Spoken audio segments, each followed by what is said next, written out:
আসসালামু আলাইকুম। Hello everyone, কি অবস্থা, কেমন আছেন সবাই? আশা করছি সকলেই ভালো আছেন। আমি আছি হাবিবুল্লাহ আপনাদের সাথে ফরিদপুর মধুখালী থেকে। চলুন বন্ধুরা দেখা যাক কিভাবে চেনি উৎপাদন করা হয়।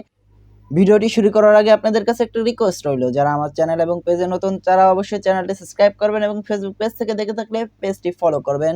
সাথেই থাকবেন, আপনাদের মতামত অবশ্যই কমেন্টে জানাবেন। চলুন বন্ধুরা ভিডিওটি শুরু করা যাক।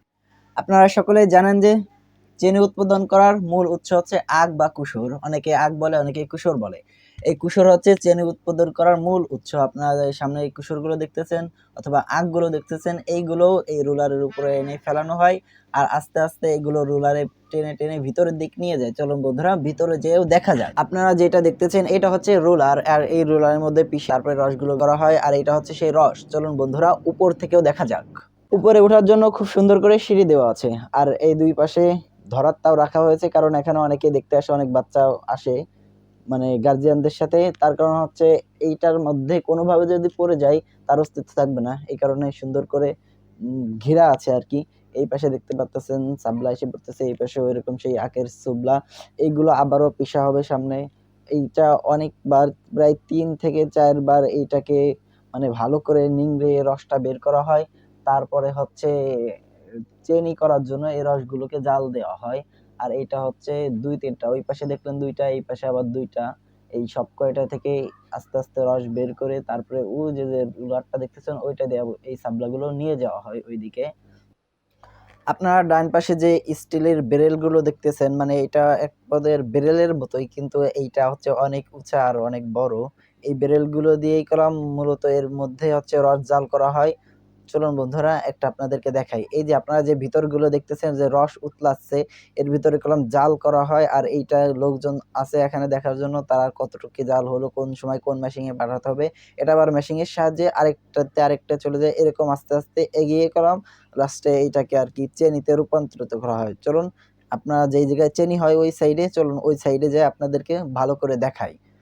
এই সাইডে শুরুতে চলে আসলাম যে জায়গায় চেনি উৎপাদন করা হয়। আপনারা এই যে রুলারটি দেখতেছেন, মানে একটা গোল একটা বস্তু, এর মধ্যে হচ্ছে এটা প্রচন্ড স্পিডে ঘোরে, তার মধ্যে হচ্ছে এই চেনিগুলো দানা আকৃতি হয় আর কি, চেনিতে রূপান্তরিত হয়। ওই সাইডে যে বস্তাগুলো দেখতে পাচ্ছেন এগুলো হচ্ছে চিনির বস্তা। এই জায়গা থেকে মূলত ওই সাইডে আস্তে আস্তে চিনির বস্তা করার জন্য পাঠাতে হয়। কিন্তু আজকে একটা মেশিনে সমস্যা হওয়ার কারণে চেনি উৎপাদন করাটা বন্ধ আছে। তো আমি এখানে চেনি নিয়ে খাচ্ছিলাম, আর আমার ছোট ভাই ছিল হচ্ছে ক্যামেরাম্যান হিসেবে, আর এই যে হচ্ছে খালাতো ভাইয়া, এর নাম হচ্ছে আবু হুরায়রা। আর আমরা গেছিলাম মূলত ৩ জন। আমার ছোট ভাইয়া গেছিল আশরাফ আলী মুসা। চিনি নিচ্ছিলাম এখান থেকে, চিনি নিয়ে খাচ্ছিলাম আর কি। এগুলো হচ্ছে আগের চিনি, যেগুলো হয়েছে মেশিন নষ্ট হওয়ার কারণে, মেশিনটা অফ হয়ে যায় কারণে হচ্ছে ওখান থেকে হাত দিয়ে চিনিটা নিলাম। আর মূলত চলুন দেখা যাক কোন মেশিনটায় সমস্যা হয়েছে, তার কারণে চিনি উৎপাদন করা আপাতত বন্ধ আছে, মেশিনটা ঠিক করা হচ্ছে। চলুন যাওয়া যাক সেই মেশিনটার কাছে। আর আমরা দেখতে দেখতে চলে আসলাম যেখানে ২-১ জন বসে আছে, তারা হচ্ছে সম্ভবত ঘুরতে আসছে অথবা এখানে স্টাফ। আর এখানে যে মেশিনগুলোটা দেখতে পাচ্ছেন, মানে এই যে ধুমো উঠতেছে, মূলত এই মেশিনেই সমস্যা হয়েছে, মূলত নিচে। এই সমস্যাটা ঠিক করার জন্য মানে তারা পানি টানি দিয়ে ধুয়ে তারপরে আর কি এই সমস্যাটা ঠিক করতেছে। আপনারা নিচে যে সুবলাগুলো দেখতে পারতেছেন, এগুলো হচ্ছে সেই আখের সুবলা। এখানে পানি দিয়ে মেশিন ধোয়া হয়েছিল, এই কারণে হচ্ছে পানি ছিল উপর দিয়ে, এই জন্য এগুলো সরিয়ে দেওয়া হয়েছে যাতে পানিগুলো শুকায় যায়। আর এই সব যে মেশিনগুলো দেখতে পাচ্ছেন, এই মেশিন দিয়েই উপরের গুড়গুলো নাড়ানো হয়, মানে রসটা জাল দেওয়া হয়। যেহেতু ভিতরে লেগে যাওয়ার সম্ভাবনা আছে, এই জন্য এই নিচে এই মেশিন দিয়ে এগুলোকে আর কি নাড়াচাড়া দেওয়া হয়। আর সামনে যে ইটা দেখতে পারতেছেন, মূলত এই জায়গায় চেনিটা এসে পড়ে, আর তারপরে ওই সামনে দিয়ে বস্তা আর কি ওই জায়গাতে মেপে মেপে বস্তায় ভরা হয়। আগে ওইদিকে যাইতে দিত, বাট এখন যাইতে দেয় না, তার কারণ হচ্ছে কাছের থেকে দেখাইতে পারলাম না, দূর থেকে দেখানো লাগলো। আমি এখন চলে আসছি চেনির মেলের অপোজিট সাইডে, যেখানে সুন্দর করে ঝর্ণা দেওয়া আছে, আর ওই সাইডে যে বেরেল গুলো দেখতে পাচ্ছেন ওইগুলোতে গুড় জমা রাখা হয়। মানে যখন চেনিগুলো শেষ হয়ে যায় তখন ওই গুড়গুলো দিয়ে আবার চেনি বানানো হয়। আপনারা সামনে যে ঝর্ণাটা দেখতেছেন এইটা হচ্ছে সে ঝর্ণা। আপনারা যারা যারা চেনি কল নিজ চোখে দেখতে চান, চেনি কিভাবে উৎপাদন করা হয় নিজ চোখে দেখতে চান, তারা তারা অবশ্যই জলদি চলে আসবেন।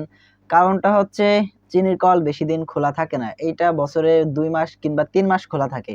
আপনারা যারা যারা আসতে চান অবশ্যই চলে আসবেন। এইটা হচ্ছে ফরিদপুর মধুখালী চিনির কল। আপনারা অবশ্যই যারা যারা আসতে চান চলে আসতে পারেন। এখানে অবশ্যই গেট পাস নিয়ে তারপরে ভিতরে প্রবেশ করতে হয়।